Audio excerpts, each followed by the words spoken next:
우리는 지난 시간까지 예수께서 타락한 이스라엘을 향해서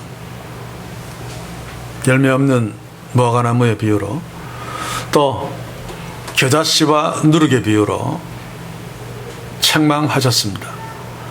또 좁은 이야기로 이스라엘의 종말론적인 심판을 경고하시기도 하셨고, 또 지난 시간에 예수님은 예루살렘아 예루살렘아 안타깝게 2번씩이나 부르시면서 자신의 아픈 마음을 드러내시면서 너희 집이 황폐하여지리라 라고 하는 말씀으로 이스라엘, 예루살렘 도성, 예루살렘 성전의 파멸을 선포하셨습니다.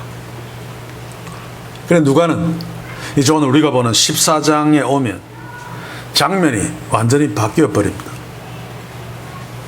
그 세 장면은 이 바리새인의 두령의 집에서 벌어지는 안식일 식사 자리죠. 그런데 1절을 보시면 안식일에 예수께서 그냥 일반적으로 안식일이라고 합니다. 바로 전 내용과 연결될 수 있도록, 예를 들면 그쯤에 또는 그 이튿날에 또는 며칠이 못 돼요, 이렇게 시간적인 표현들이 없이 그냥 안식일에라고 시작하는 것은 일반적으로 앞의 내용과 시간적으로 연결되지 않는다는 뜻입니다. 물론 시간적으로 연결될 수도 있습니다만, 그래서 오늘 우리가 말씀을 시작하기 전에 왜 누가가 예수께서 이스라엘의 심판을 경고하신 그 내러티브 스토리 바로 뒤에 이 두령의 식사 자리에서 일어난 사건을 기록하고 있는가라고 하는 질문을 해야 된다는 말입니다. 다도직입적으로 이야기하면 먼저는 예수님께서 앞에서 13장 32절에 보시면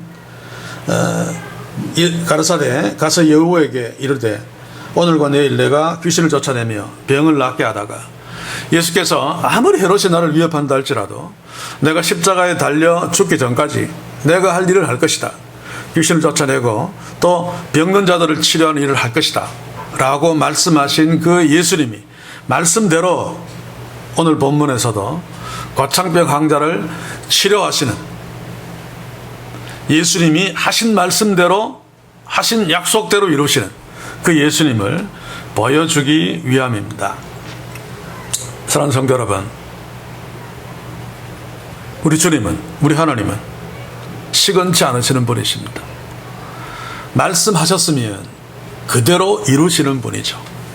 지금 우리가 들고 있는 성경책이 하나님의 약속으로 가득 채워진 말씀입니다. 이 말씀은 하나님의 말씀이므로 반드시 이루어질 것입니다. 예수께서 말씀하신 대로 고창병 환자를 치료하신 것처럼, 그래서 우리는 우리에게 약속하신 그 약속으로 가득 찬 하나님의 말씀을 주목해야 됩니다. 그러므로 우리가 어떤 상황이 있다 할지라도 두려워하지 아니하고 낙심하지 아니하고 하나님께서 우리에게 약속하신 말씀을 붙들고 기도하면 하나님께서 반드시 응답하시어서 그 기도를 들으시고 또 축복하실 것입니다. 성경에 주께서 기도하면 응답하겠다, 이루어 주겠다, 무슨 말이든지 내가 이루어 주겠다 라고 하나님이 말씀하셨으므로 반드시 하나님께서 그 말씀대로 이루어 주실 것입니다.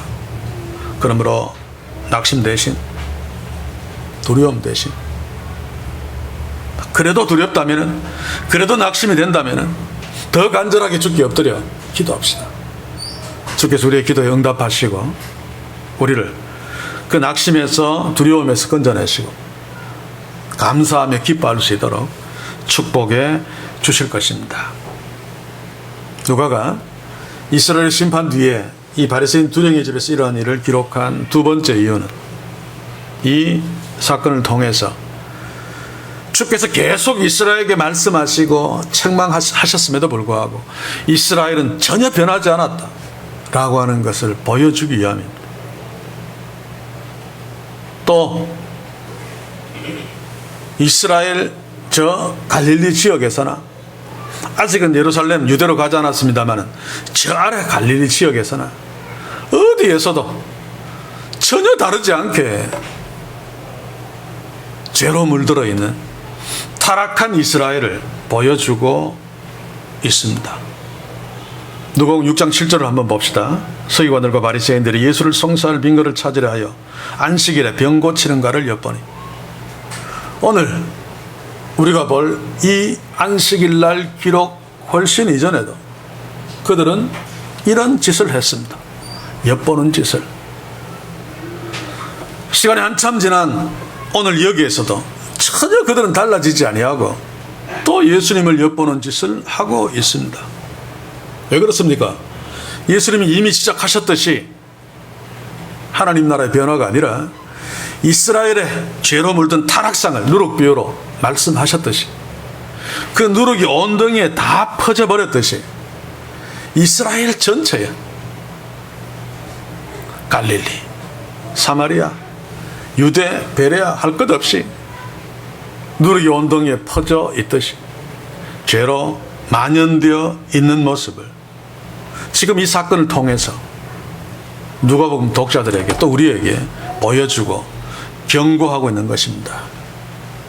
이런 상황들을 놓고 오늘 이 시대에 타락한 교회들을 한번 봅시다. 교회 당회원들이 목사들이 함께 모여서 서로 회의한 것도 아니고 서로 짠 것도 아닌데 서울에 있는 교회나 제주도에 있는 교회나 타락한 교회들의 모습은 똑같습니다. 한결같이 그 모양 그 꼴이죠. 물론 그렇지 않은 교회들이 있습니다. 참 교회들이 있지만 거의 대부분 교회는 철저하게 사람이 주인인 교회입니다. 자기들은 아니라고 하지만 들여다보면 똑같습니다. 그러니 판단하는 것도 타락한 교회의 눈으로 세상을 판단하죠. 얼마 전에 세계적인 위대한 한 세계에 나올까 말까 하는 어떤 목사님이 죽었습니다.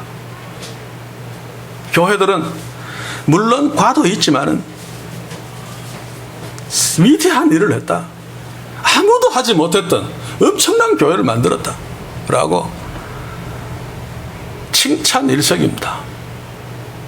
저는 가슴이 아픕니다. 성경을 몰라도 너무 모르고 있는 거죠. 예수님은 분명히 말씀했습니다. 한 구멍으로 쓴물과 단물이 동시에 나올 수 없다.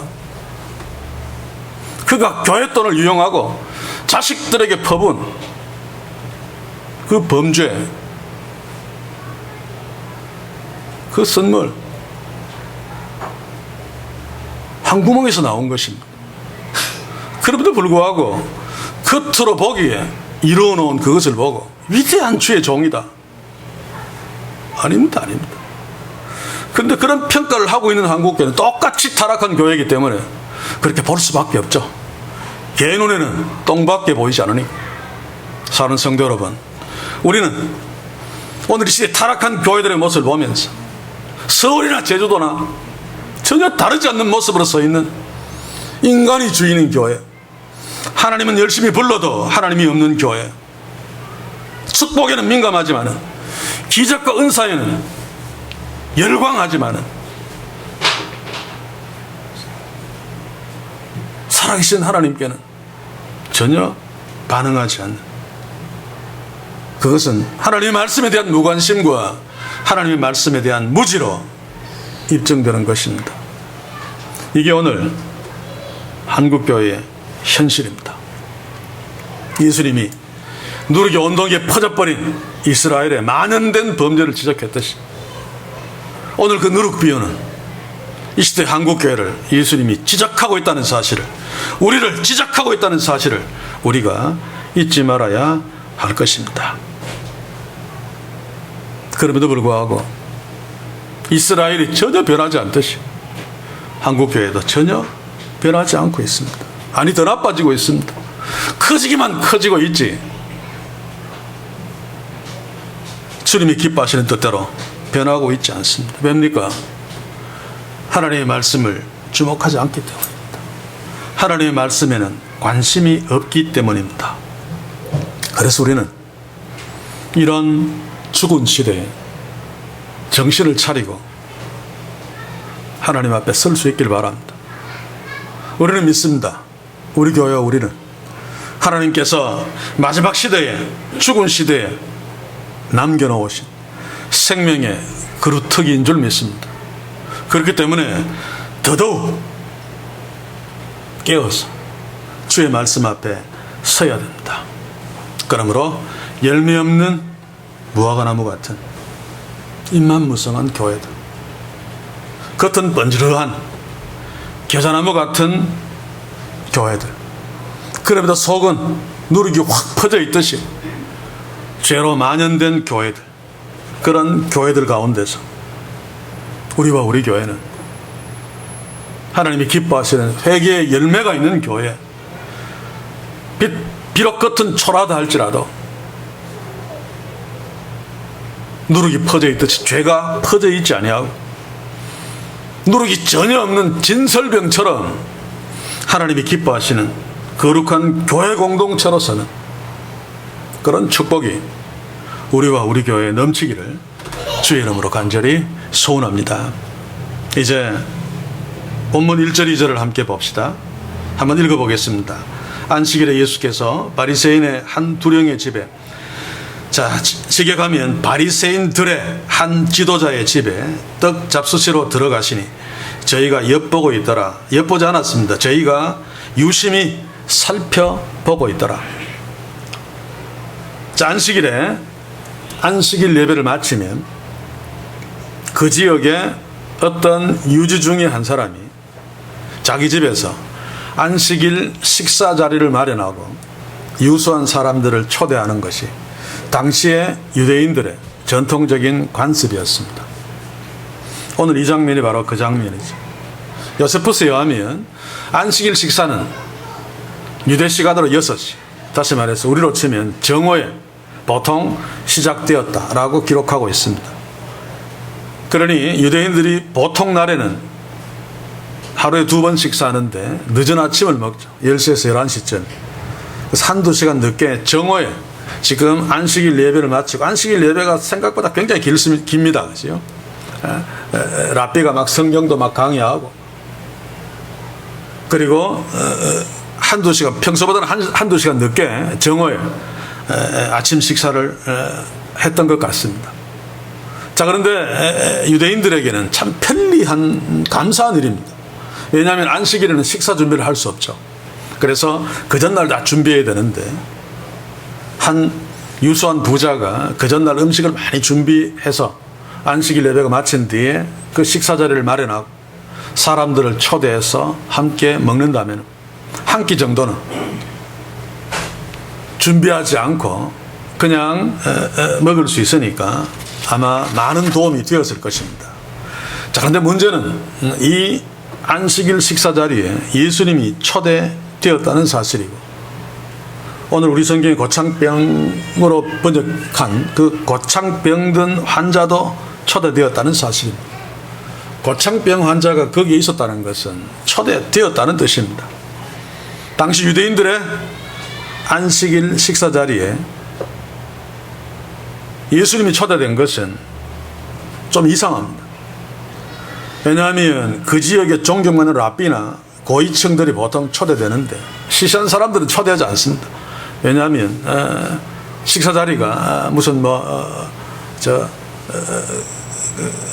예식장처럼 그렇게 크지 않기 때문에 한 20명 정도 모일 수 있을까요? 그런 기록들은 제가 읽지 못해서 잘 모르겠는데, 어쨌든 1절에 보시면 바리새인들의 한 지도자의 집에 잔치가 벌어졌고, 뒤에 보시면 저희가 엿보고 있더라 라고 하는 이 저희가 바로 바리새인들을 말합니다. 그리고 나중에 3절에 보시면 바리새인들 중에 바리새인이라고 할 수 있는 율법사들이 거기에 있습니다. 이런 자리에 보통 사람들은 끼일 수 없습니다.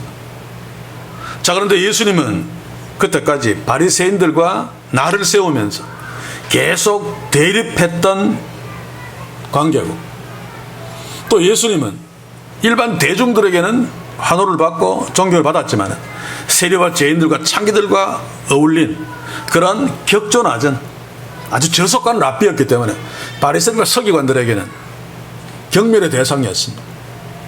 뿐만 아니라 예수님은 저 천박한 나사렛 출신의 랍비였습니다. 이들이 아무 이유 없이 이런 고상한 사람들이 모여서 안식일날 식사하는 자리에 예수님을 초대했을 리 없습니다. 그래서 예수님이 여기에 초대된 것은 아주 이례적이라고 할 수 있는데 뭔가 음모가 있겠죠. 그것은 과창병 환자가 여기에 있었다는 사실로 쉽게 우리는 짐작할 수 있습니다.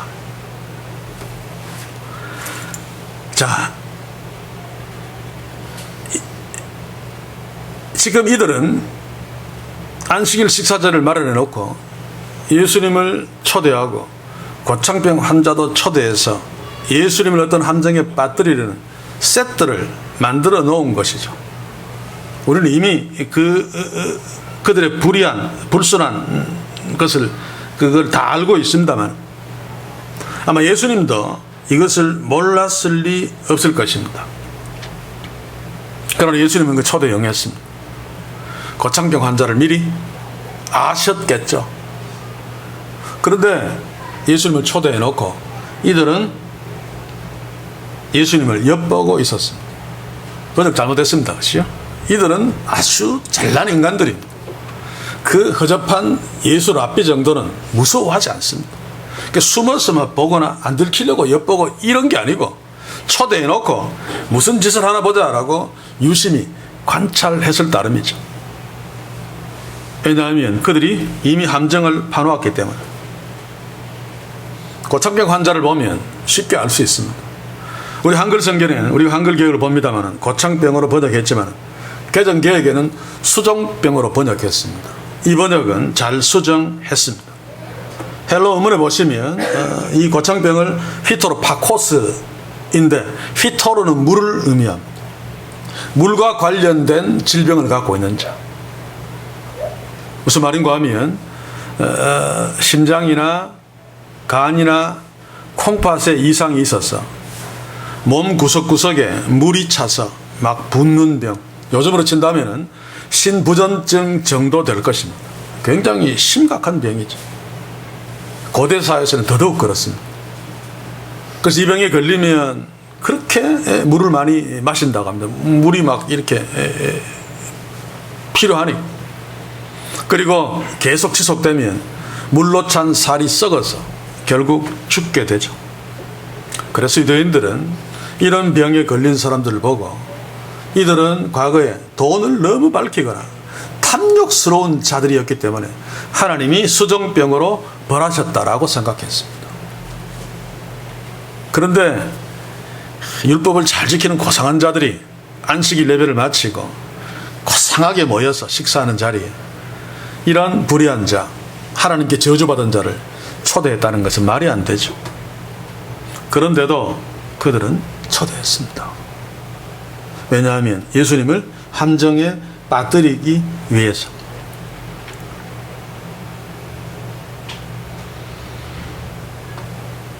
그래서 누가도 2절에서 보면 우리 성경에 번역되어 있지 않지만 보라 주의 앞에 고창병 든 한 사람이 있는지라 보라라고 감탄사로 시작합니다.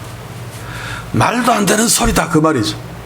고창병 환자가 거기 있는 것은 정말로 말도 안 되는 놀라운 일이다 라고 독자들에게 알리고 있습니다. 그렇습니다. 안식일 식사 자리에 예수님을 초대한 것도 좀 이상하지만 고창병 환자가 거기에 있었다는 것은 정말로 이상한 일인데 그것은 이들이 예수님을 안식일법에 걸리도록 함정을 팠기 때문입니다. 예수님은 이 사실을 아셨음에도 불구하고 식사 초대에 응하셨고 눈앞에 있는 불쌍한 수종병 환자를 그들이 관찰하고 있다는 사실을 아시면서도 전혀 개의치 않으시고 그 병자를 고쳐주셨습니다. 안식일의 주인이신 예수님이 안식일날 수정병으로 안식하지 못하고 안식일을 잃어버리고 고통당하고 있는 한 불쌍한 사람을 치료해 주셔서 그에게 안식일을 회복해 주신 것입니다. 예수님은 이런 일을 행하시기 전에 그 잘난 인간들에게 먼저 다음과 같이 질문하셨습니다. 3절 한번 봅시다. 뭐라고 질문했습니까? 안식일에 병 고쳐주는 것이 합당하냐 아니하냐.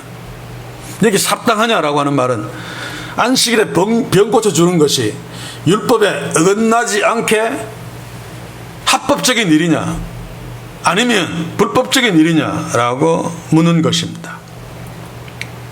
당시에 장로의 유전, 사실 제가 성경 공부할 때 이야기했습니다만 하나님께서 모세를 통해 주신 율법은 기록된 율법입니다. 글자로 주신 율법인데 유대인들은 그 율법을 잘 지키기 위해서 해석하고 일하지 말라는 이런 것이 이런 거 하면 안식일 어기는 이런 여러 가지 말들을 많이 유전으로 계속 만들어 봤습니다. 바리새인들은 이것도 시내산에서 하나님이 모세에게 주셨다고 거짓말합니다. 그렇게 믿고 있는 거죠. 그런데 사두개인들은 이건 하나님의 말씀이 아니야라고 안 믿습니다. 그냥 모세 오경만 믿는 거죠. 이런 관점에서는 사두개인이 훨씬 더 보수적이고 훨씬 더 하나님을 잘 알고 있는 것입니다. 예수님도 율법과 다툰 것이 아니고 율법을 비판한 것이 아니라 장로의 유전을 비판했죠. 그런데 장로의 유전을 보면 안식일 날 그 십계명에 보면 아무도 일하지 마라 라고 하는 명령이 있죠. 그 일하지 말아야 되는 일이 무엇인가 하지 말아야 되는 것을 39가지로 정했습니다. 물론 수백 가지입니다 사실은. 그런데 원칙적으로 39가지. 추수행위 안 된다. 그래서 누가복음 6장 1절에서 2절에 보시면 안식일에 예수께서 밀밭 사이로 지나가실새 제자들이 이삭을 잘라 손으로 비벼 먹으니 어떤 바리새인들이 말하되 어찌하여 안식일에 하지 못할 일을 하느냐. 안식일에 하지 못할 장로 이전에서 추수에 해당되는 것에 해당되기 때문입니다. 이삭을 땄다는 것은 낫으로 곡식을 거두었다는 뜻이고 손으로 비빈 것은 탈곡했다는 말입니다. 그래서 추수행위를 했기 때문에 안식일을 범한 것이다 라고 본 거죠. 장로 이전에 또 여러 가지가 있습니다. 그 중에 하나가 안식일에는 병을 고치는 행위를 해서는 안 된다. 단 안식일에 치료하지 않으면 죽을 병이라면 치료해도 된다가 장로의 유전이 가르치고 있는 것입니다. 그래서 예수님이 물으신 거죠. 죽을 병이든 아니든 상관없이 이 수정병 환자를 안식일에 치료하는 것 그거 율법이 합당하냐 아니냐라고 물었습니다. 그렇다면 자신들의 입장에서 볼 적에는 장로 이전에 어긋나니까 합당하지 않습니다. 합당하지 않소라고 말해야 되죠. 그런데 아무 말도 안 했습니다. 만약에 쿰난 공동체에 속한 사람들에게 물었다면 세례 요한에게 물었다면 아마 절대로 안 됩니다 라고 했을 것입니다.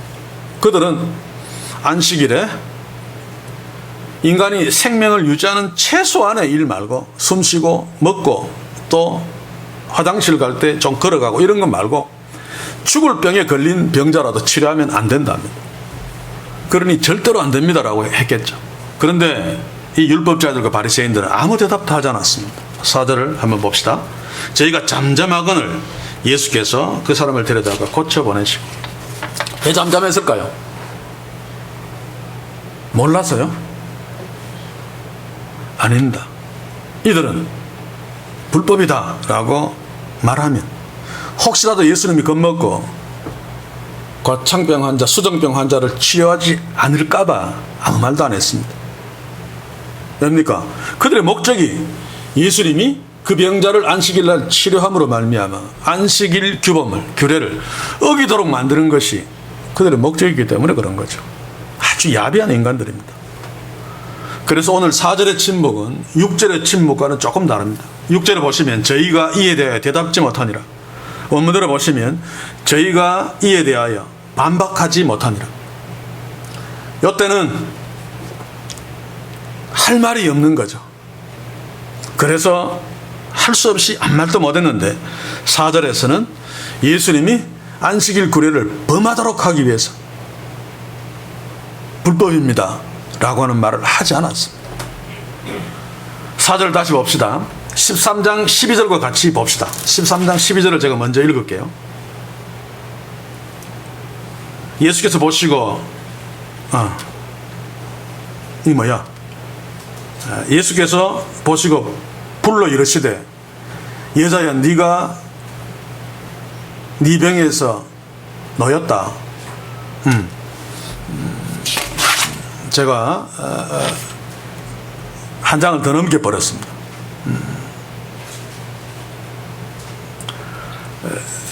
자, 4절을 보면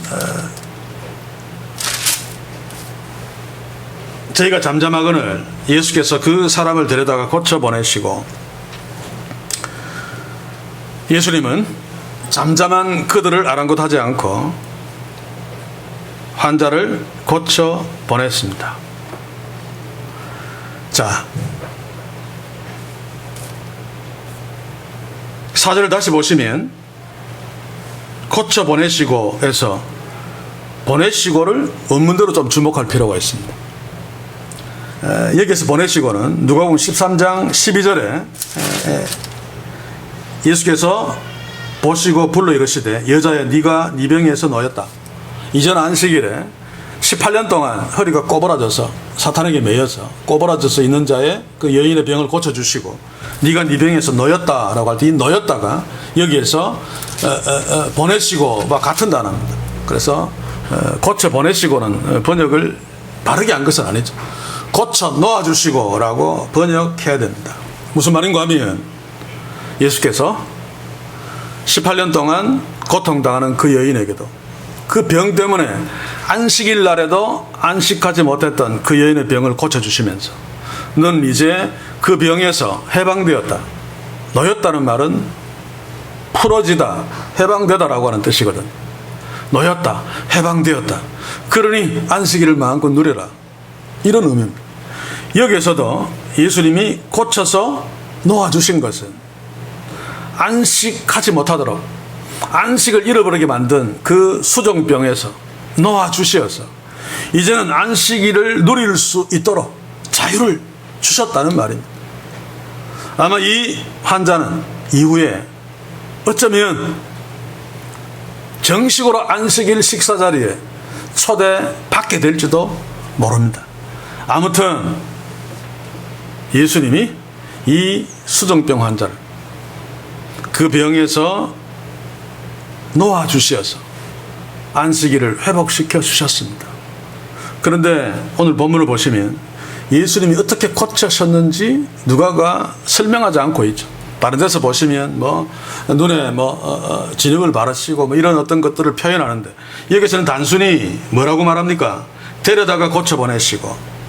자, 데려다가는 그것도 번역을 좀 잘못했습니다. 예수님이 잡으시고 무엇을 잡았는지 모르지만 아마 손을 잡거나 옷을 잡거나 했을 것입니다. 손을 잡으시고 고쳐 놓아 주셨다. 자, 여기서 가만히 보시면 예수님이 하신 일은 병자의 손을 잡은 것 또는 몸을 잡은 것 그리고 고쳐 놓아 주신 것은 아무런 행위가 없죠. 아마도 예수님이 이전처럼 말씀으로 이 수정병 환자의 병을 고쳐 주셨을 것입니다. 자, 그렇다면 이들이 예수님을 꼬투리 잡아야 되는데 장로의 유도를 놓고 볼 적에도 예수님이 하신 일은 노동에 해당되지 않습니다. 그렇죠? 그래서 그들이 꼬투리 잡지 못하고 6절을 보시면 아무 대답도 못했습니다. 만약에 예수님이 무슨 진흙을 바르거나 약을 막 먹이거나 또는 몸을 막 주무리거나 막 그랬으면 안식일 어겼다라고 막 규정하고 어쩌면 돌로 막 치려고 했을지도 모릅니다. 아무튼 이들은 예수님을 트집 잡을 수 없었습니다. 그런데 참으로 안타까운 것은 예수님이 오늘 고치신 이 수종병은 불치병 중에 불치입니다. 어쩌면 문둥병보다 훨씬 더 고치기 힘든. 왜냐하면 문둥병은 낳은 사례들이 있거든. 아마 이들도 평생 동안 문둥병자가 낳은 것은 혹시 봤을지 몰라도 수정병 환자, 지금도 불치병이죠. 그냥 뭡니까 피 그거 하다가 신장 이식하지 않으면 죽는 게 심부전증입니다. 아마 평생에 한 번도 본 적 없고 어떤 소문도, 수정병이 나왔다는 소문도 듣지 못했을 것입니다, 아마도. 그런데 예수님이 지금 이 수정병을 그냥 말씀 한마디로 그의 손을 잡으시고 고치셨습니다. 그러면 기적 중의 기적이죠. 이것은 하나님만이 하실 수 있는 일인데, 이들은 예수님이 하나님만이 하실 수 있는 일을 하시는 것을 보면서도 예수님이 하나님이신 줄 놓쳐버렸단 말입니다. 그래서 보면 예수님이 병을 고쳤는데 이 문둥병보다 더 불치에 가까운 기적 중의 기적을 행하셨는데 이들이 그것을 보고 놀랐다거나 뭐 어떤 예수님에 대한 반응이 전혀 없습니다. 그렇죠? 있었으면 누가 기록했겠죠. 왜 그랬을까요? 이들에게는 이미 하나님이 없는 자들입니다. 영적으로 죽은 자들입니다. 그래서 하나님께 반응을 보이지 않았던 거죠. 이들에게 있는 것은 자신의 목적을 이루기 위한 탐욕의 반응밖에 없었습니다. 마치 죽은 한국교회처럼. 만약 이때 예수님이 예루살렘 성전에 대제사장의 모습으로 거룩한 옷을 입고 나타나서 수정병을 고쳤거나 아니면 로마 황제의 모습으로 이런 일을 행했으면 아마 그들은 막 머리를 숙이면서 막 놀라면서 당신이 이 일을 했구나, 당신은 하나님이십니다, 막 그렇게 반응했을지도 모르겠습니다. 한국교회도 아마 그랬을 것 같은데, 어쨌든 사랑하는 성도 여러분, 오늘 이 시대에 살아간 교회들을 보면 지금 바리새인과 서기관들, 하나님을 잘 안다고 하는 자들이 예수님의 하나님 되심의 증거를 보고도 전혀 반응하지 못했던 것처럼 살아계신 하나님께 전혀 반응하고 있지 않은 것 같습니다. 나는 어떤지를 한번 질문하면서 한국교회를 한번 돌아보십시오. 성경 말씀에서 예수님 행하신 이적을 만나면 예수님을 로또 복권처럼 생각하기는 하지만, 그래서 열광하면서 아멘하면서 나에게도 그런 일이 일어나기를 바랍니다 라고는 하지만 그게 틀렸다는 얘기는 아닙니다. 그럼에도 불구하고 그분이 엄히하신 하나님이라는 사실은 쉽게 놓쳐버린다, 그 말입니다. 그래서 그런 놀라운 일을 행하신 예수님 앞에서, 그 하나님 앞에서 내가 어떤 모습으로 서야 하는가를 생각하지 아니하고 그 능력을 통해서 내가 어떤 이익을 얻을 것인가만 생각한단 말입니다. 한국교회는 그렇습니다. 잘 알잖아요, 우리가. 그런데 우리는 어떤가 한번 질문해 봐야 됩니다. 당시에 율법사들과 바리새인들이 예수님이 하나님 되심 앞에서 전혀 반응하지 않았던 것처럼 우리 이제 타락한 교회들의 예배와 기도, 하나님 앞에서 뭔가를 하는 신앙 행위를 보면 분위기와 환경과 사람들에게는 반응하는데 열렬히, 정작 살아계신 하나님께는 전혀 반응하지 않고 있습니다. 사랑하는 성도 여러분, 그러면 우리는 어떻습니까? 우리는 예배에서, 기도에서, 삶 속에서 하나님을 놓치고 있지 않습니까? 우리가 함께 모여서 기도할 적에, 그래서 저는 함께 모여서 통성 기도를 들으시는 하지 않습니다. 왜냐하면 거의 대부분 저를 포함해 시험에 넘어가기 때문에 하나님께 기도하지 아니하고 사람들 귀에 기도하기가 쉽기 때문에. 그래서 각자 예배 때 대표 기도할 때 자신을 한번 돌아보십시오. 물론 대표 기도이기 때문에 성도들의 귀를 의식해야 됩니다. 그들의 마음속에서 하나님께 기도하는 것을 모아서 내가 대신 기도하는 거죠. 그래서 성도들을 의식해야 되는데 혹시 성도들만 의식하고 있지 않은가? 내 기도가 성도들이 보기에 정말 권사다운 기도인가? 혹시 나를 흉보지 않을까? 뭐 이런 생각만 하면서 기도한다면 오늘 이 율법사가 바리새인들과 다르지 않게 하나님을 놓쳐버리고 사람들에게만 반응하는 꼴이 되고 막 우리는 연약하기 때문에 또 하나님은 영이시여서 보이지도 않고 우리에게 들키지도 않기 때문에 이런 함정에 빠지기 쉽단 말입니다. 그래서 다시 한번 진지하게 우리의 신앙생활을 돌아봐야 됩니다. 소원합니다. 우리는 예배에서, 기도에서, 삶 속에서 늘 우리와 함께 하시면서 우리를 붙드시고 도우시고 인도하시는 그 하나님께 항상은 아니라 할지라도 꼭 필요할 때 예민하게 반응할 수 있는 축복이 있기를 주의 이름으로 간절히 소원합니다. 이제 예수님은 그들이 믿고 있는 장로의 유전에서 안식일날 죽을 병이 아니면 고치면 안 된다라고 하는 것을 하나님의 법으로 여기는 그것이 얼마나 하나님의 마음과 어긋나는가, 얼마나 율법 정신과 어긋나는가, 얼마나 불합리한 것인가를 이제 5절에서 밝히고 계십니다. 5절을 보기 전에 먼저 누가복음 13장 14절을 한번 봅시다. 거기 보시면 회당장 예수께서 안식일에 병 고치는 것을 분내어 무리에게 이르되 일할 날이 엿새가 있으니 그동안에 와서 고침을 받는 것이요 안식일에는 말 것이니라. 자, 이게 장로 유전이죠. 자, 그런데 제가 이 말씀을 할 적에 말씀드렸습니다만 그들이 말하는 이것이 진리라면 안식일날 고치지 말고 안식일 아닌 날 고쳐야 된다 라고 하는 것이 맞다면 그들은 안식일날 고치지 않았으면 안식일이 아닌 날 그 병자를 고쳐주어야 됩니다. 설령 능력이 되지 않는다 할지라도 고쳐주려고 애써야 됩니다. 그런데 그들은 안식일날 예수님이 병 고치는 것을 비판했습니다. 안식일날 병 고치면 안 되는데 평일날 고쳐줘야 되는데 그래놓고 자신들은 평일날 그 병자를 그냥 외면해버렸죠. 신경도 안 썼습니다. 이게 바로 그들이 신방하고 있는 장로의 유전의 실체입니다. 이들이 안식일날 병 고치면 안 된다라고 하는 것이 맞는다면 안식이 아닌 날 병을 고쳐주든지 그것을 할 수 없다면 자기들이 안식일날 예수님이 병을 고쳐주신 것을 놓고 비판하면 안 된단 말입니다.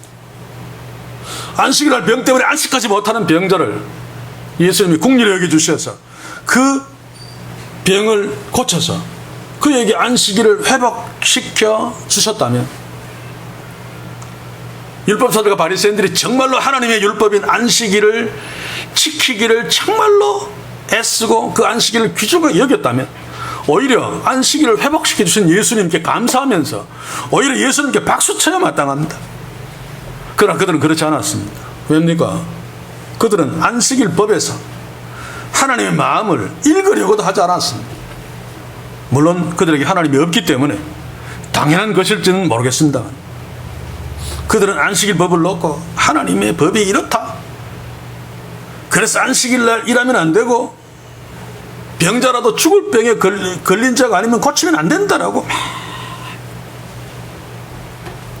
떠들었습니다만 그렇게 떠든 이유가 뭔가 하면 안식일 법을 주신 하나님 때문이 아니라 자기 자신들이 얼마나 안식일 법을 규정하게 여기고 있는가를 보여줌으로 자신들의 의가 대단하다는 것을 자랑하기 위함이었죠. 오늘 한국교회도 믿음 좋다고 칭찬받는 사람들 중에 상당수는 이런 종류입니다만 자, 그를 향해서 예수님이 5절에서 다음과 같이 말씀하십니다. 이것은 13장 15절과 함께 읽읍시다. 13장 15절 외식하는 자들아 너희가 각각 안식일에 자기의 소나 낙이나 마구에서 풀어내어 이끌고 가서 물을 먹이지 아니하느냐. 오늘 본문 5절에서는 뭐라고 하십니까? 너희 중에 누가 그 아들이나 소나 우물에 빠졌으면 안식일이라도 곧 끌어내지 않겠느냐. 같은 내용의 말씀이죠. 이 두 말씀의 의미가 뭡니까? 너희들은 안식일에 너희 아들이나 너희 소유의 가축을 위해서는 일하면서도 너희의 이웃인 어떤 사람이 죽을 병에 걸리지 않았다면 안식일날 치료해주면 안 된다고 하는 것이 말이 되느냐? 가축보다 사람이 더 중요하지 않느냐? 너희들이 지금 말하고 있는 장로의 유전은 지독한 모순이다. 그렇지 않느냐? 라고 말씀하시는 것입니다. 아마도 율법사나 바리새인들 예수님 보고 고치면 안 된다고 하는 회당장이나 지금 엿보고 있는 그들 중에 자신의 아들이 죽을 병에 걸렸다면 안식일 날 누가 그 죽을 병에서 고쳐준다고 한다면, 아니 죽을 병이 아니라 할지라도 안식일 아닌 날 못 고치니까 안식일 날 누가 그 병을 고쳐준다고 한다면 아마 이들 중에 한 사람도 여유 없이 몰래 자기 아들의 병은 고치려고 애썼을 것입니다. 틀림없이. 이들은 위선자들이니까. 그런데도 병을 고친 예수님을 비난했습니다. 그런데 이들의 장로 유전을 보면 안식일에 자신들의 가축에 대해서는 관대했으면서도 자신의 이웃이 하나님 형상을 갖고 있는 그런 다른 사람들에게는 유독 관대하지 않았습니다. 그것도 마찬가지죠. 장로 유전을 신봉하거나 장로 유전을 만들거나 그것을 지키는 자들은 하나님이 없는 자들이기 때문에 그렇습니다. 그래서 안식일을 법을 주신 하나님의 마음에는 안중에도 없었기 때문에 자기들 마음대로 자기의 의를 드러내기 위한 규칙만 만들어 놓고 그거 좀 지켰다고 나는 어렵다 그래 놓고 또 자기의 어려움을 또 효과적으로 드러내기 위해서 그 규칙을 어긴 자들은 정지해버리므로 나는 이래 니는 왜 저래 라고 하고 있었던 것입니다. 예수님 당시에 이 안식일을 이 안식일 법에 노동하는 것이 어떤 다른 기록이 있는지는 살필 수 없습니다. 그래서 오늘 예수님이 하신 말씀만 봐야 되는데, 예수님 당시에는 아마 가축들을 물을 먹이거나 가축들이 우물에 빠지면 건져내는 것은 괜찮다라고 장로유전에 아마 있었을 것입니다. 그래서 예수님이 도전하는 거죠. 그런데 왜 가축보다 더 중요한 사람은 죽을 병이 아니라 할지라도 병들어 고통당하고 있는데 왜 안식일을 고치면 안 되니? 라고 묻는 거죠. 그런데 예수님 이후 세대 1세기 말 2세기의 장로의 유전을 보면 랍비들이 수정을 했습니다. 아무리 봐도 예수님 말씀이 맞거든요.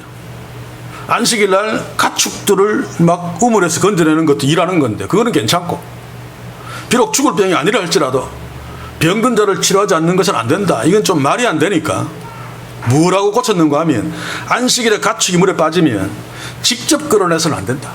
일하는 거니까. 이 안식일 날 죽지 않을 병에 걸린 자를 치료하면 안 된다. 이걸 고치지 않고 그냥 두고, 참 인간들 직접 끌어내면 안 되고 가축이 스스로 우물에서 나올 수 있도록 그 밑에다가 가축이 밟을 수 있는 받침대를 두는 것은 된다. 웃기는 이야기 아닙니까? 그렇지? 그러다가 또 그 뒤에 받침대를 그 안에 두는 것도 일하는 거고, 그러면 가축이 스스로 밟고 올라오는 거, 가축을 일하게 하는 거다. 이거 안 된다. 그러니 안식일 날 받침대를 우물 안에 넣어주는 것도 안 되고 안식일 의리는 거고, 단 안식일 날 이 우물 안에서 가축이 죽지 않도록 그 음식을 주는 것은 된다. 그래서 굶어 죽지 않도록 음식을 안식일 하루 종일 주고 그 다음날 끌어내면 된다. 이렇게 가르쳤습니다. 정말 웃기는 이야기입니다. 그렇죠? 이들은 자기 가축은 구하고 싶어, 안식일법은 어기지 않아서 의로워지고 싶어, 그래서 이따위 짓들을 계속 바꿔가면서 수정하는 것입니다. 그러나 안식일날 가축을 끌어내는 거나 안식일날 가축이 스스로 나올 수 있도록 받침대를 그 안에 집어넣어 주는 거나 안식일날 죽지 않도록 음식을 주는 거나 다 마찬가지 아닙니까? 일하는 거. 그들의 기준대로라면. 그런데도 그런 소리들을 하고 있습니다. 오늘 이 시대에도 강단에서 교회에서 이런 헛소리들이 마치 경건한 하나님의 말씀처럼 얼마나 난무하고 있는지 모릅니다. 그래서 예수님께서 이들을 비판하고 있는 거죠. 내가 안식일날 병 고쳐주는 것이 합당하냐 아니냐 라고 그들에게 노골적으로 지금 묻고 있는 것입니다. 제가 앞에서 소개했듯이 지금 이들이 안식일법을 귀하게 여긴다고 하면서 하나님이 안식일법을 주신 그 하나님의 마음에서 얼마나 빗겨나 있습니까? 우리가 주의 말씀을 지킨다고 하면서 진짜 그 말씀을 주신 하나님의 마음과 얼마나 빗겨나 있는지 한번 살펴봐야 돼요. 한국 교회는 빗겨나 있어도 한참 빗겨나 있죠. 그러면 시간이 좀 갔지만은 하나님이 안식일법을 유대인들에게 이스라엘에 왜 주셨는가를 한번 살펴봅시다. 출애굽기 20장 8절에서 20절을 한번 봅시다. 8절에서 11절 우리가 이미 큐티한 내용이죠. 안식일을 기억하여 거룩히 지키라. 이세 동안 힘써 내 모든 일을 행할 것이나 제7일은 네 하나님 여호와. 자 11절까지 읽지 않겠습니다. 시간이 없어서. 자 이것을 한번 보십시오. 하나님께서 십계명 제4계명으로 안식일법을 광야에 있는 이스라엘 백성들에게 주신 첫 번째 이유는 그들이 이전에 400년 동안 애굽에서 하루도 쉬지 못하고 노예로 중노동에 시달리며 살아왔던 것에 기인합니다. 그래서 광야에서도 노예 근성에 젖어 있을 수 있죠. 그런 그들에게 안식일법을 주시면서 너희는 이제 노예가 아니야. 너희는 이제 나의 자녀야. 하나님의 백성이야. 그래서 너희 아버지, 너희 하나님인 내가 6일 동안 창조하고 하루 쉰 것처럼 너희도 안식일 날 푹 쉬어. 너희는 내 아들이기 때문에 아버지가 쉰 것처럼 쉴 수 있어. 라고 하는 취지로 주신 것입니다. 이스라엘 백성들에게 일주일 내내 일해야 되는 애굽의 노예가 아니라 하나님처럼 하루를 쉴 수 있는 하나님의 자녀임을 확인시켜 주기 위함입니다. 그리고 또 중요한 한 가지는 이 안식일법을 통해서 너희는 하나님의 백성이므로 내가 너희들에게 원하는 대로 똑같은 하나님의 자녀인 내 이웃을 사랑해 라고 하는 명령이 그 속에 담겨 있죠. 이웃을 사랑하라고 하는 하나님의 마음을 이 안식일법으로 보여주기 위함입니다. 그러니 너도 쉬어야 하지만 그럼에도 불구하고 힘이 없어서 빽이 없어서 자신의 의지로 전혀 쉴 수 없는 너희 자녀나 또 노예들이나 가축들이나 나그네들 너희처럼 쉬게 해줘. 그것들 내 이웃들이야. 네가 쉬는 것처럼 좀 쉬게 해주어서 내가 이웃을 사랑하라고 하는 율법의 근본적인 명령에 좀 순종해. 특별히 안식일 하루라도 힘이 없어 쉴 수 없는 자들을 쉬게 해줌으로 안식일 하루라도 그런 이웃들을 네 몸과 좀 사랑해 라고 하시는 것이 이 안식일법을 주신 예수님의 마음입니다. 그런데 이스라엘은 이 하나님의 마음을 안식일법을 보면서 놓쳐버렸죠. 안식일에 일하지 말라라고 하는 것을 보면 하나님이 왜 일하지 말라고 명령하셨을까라고 물어야 되는, 일하지 않는 것이 뭐지? 라고 물으면서 안식일 날 얼마까지 걸어가는 것은 일하는 것이고 그 이내는 일하지 않는 것이다. 안식일 날 얼마 무게까지 드는 것은 일하는 것이고 그 이내는 아니다. 안식일 날 맷돌 가는 것은 일하는 것이고 출산하는 건 일하는 것이고 뭐 이런 거는 일하는 것이 아니다. 이렇게 막 정해놓고 자신은 안식일 날 그 정한 대로 잘 순종해서 나는 의로운 자다. 안식일 이렇게 잘 지켜 라고 하고 어쩔 수 없이 안식일 어긴 자들에게는 너는 왜 그 모양이냐 라고 정죄하는 재미에 이들은 안식일을 주신 하나님의 마음을 놓쳐버리고 자신들을 드러내기 위해서 안식일 법 앞에 섰다는 말입니다. 자기 의를 자랑하느라고 여념이 없었던 거죠. 지키지 못하는 자들을 비판하느라고 여념이 없었던 거죠. 한국교회 상당수의 믿음 좋다는 사람들처럼. 그러나 만일 이들이 안식일법을 보면서 하나님의 마음을 읽으려고 읽었다면 안식일에 병을 고치면서 죽을 병이 아니라 할지라도 안식일을 잃어버린 참 불쌍한 이웃을 사랑하시는 예수님을 보고 박수를 치면서 참 당신이야말로 진짜 안식일을 잘 지키는 분이시군요 라고 했어야 되죠. 그런데 그러지 않았잖아요. 이제 마지막으로 이것이 우리의 모습이 아닌가 질문해야 됩니다. 노골적으로 물읍시다. 안식일법에 맞게 우리는 주일 성수를 한다고 하지만 우리에게 진짜 이웃이 있습니까? 한번 질문해 봅시다. 적어도 예수님 당시 이스라엘의 타락한 모습, 하나님의 말씀을 보고 하나님의 마음을 전혀 읽지 못했던 그들의 모습은 이 시대의 타락한 한국교회의 모습과 다르지 않은 것 같습니다. 제가 언젠가도 예를 들었었죠. 6.25 사변 당시에 어느 믿음 좋은 장로님 집에 군대 간 국방군인 자기 아들이 숨어들었습니다. 괴뢰군한테 쫓겨서 지하실에 숨었는데 바로 뒤따라 괴뢰군이 들어와서 여기로 들어온 국방군이 어디로 갔습니까?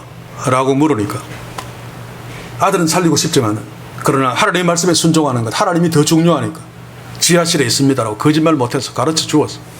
아들이 잡혀가 버리는 거예요. 참 웃기는 일인데, 그런데 이것을 예화로 들면서 비록 아들이 잡혀가서 안타깝지만 이 장로님은 하나님의 말씀을 얼마나 귀하게 여겼는가 이렇게 얘기하고 있단 말입니다. 아닙니다. 그것이요. 웃기는 이야기입니다. 그 장로님은 오히려 구계명에서 하나님의 마음을 읽지 못했습니다. 구계명에서 거짓말하지 말라는 것은 이웃을 해치기 위해서 거짓 증거하지 말라는 것입니다. 이웃을 해치기 위해서 사실을 거짓말로 바꾸지 말라는 거죠. 그렇다면 이웃을 해치기 위해서 참말을 참말 그대로 하는 것도 구계명을 어기는 것입니다.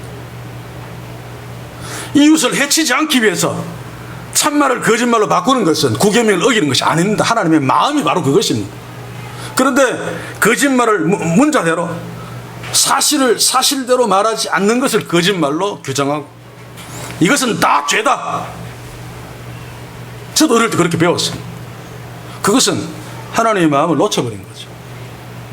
어쩌면 이 장로님은 아들이 귀하기를 하지만 거짓말을 하지 않아서 내 의로움이 이 정도다라고 하는 것을 드러내기 위해서 어쩌면 그 괴뢰군에게 참말을 했을지도 모르겠습니다. 그렇지 않으리라고 믿지만 한국교회 안식일법, 즉 주일 성수도 마찬가지 수준 아닙니까? 그것이요? 제가 지난번 안식일 이야기를 할 적에 몇 가지 예를 들었기 때문에 오늘 시간이 넘어가서 하지 않고 그냥 마치겠습니다만, 어쨌든 왜 이런 일이, 그 장로님의 일이, 또 우리가 주일 성수하면서 돈 쓰면 안 된다. 우리 어릴 때는 주일날 버스 타고 가면 안 됐어요. 돈 내야 되니까, 돈통에. 그러다가 나중에 주일날 교회 나오는데 버스 타고 오는 건 괜찮다. 그런데도 버스 타면 안 된다고 할 때도 자가용 타고 나오는 것은 교회 나오든지 뭐 다른 데 놀러 가든지 아무런 문제 삼지 않았습니다. 웃기는 이야기 아닙니까? 그렇지? 이게 한국교회 수준입니다. 왜 그렇습니까? 하나님의 말씀을 몰라서 그런 거죠. 하나님의 말씀을 열심히 1년에 뭐 10번, 20번 읽으면서도 전혀 그 하나님의 마음을 알려고 애쓰지 않았기 때문에 그냥 읽었습니다.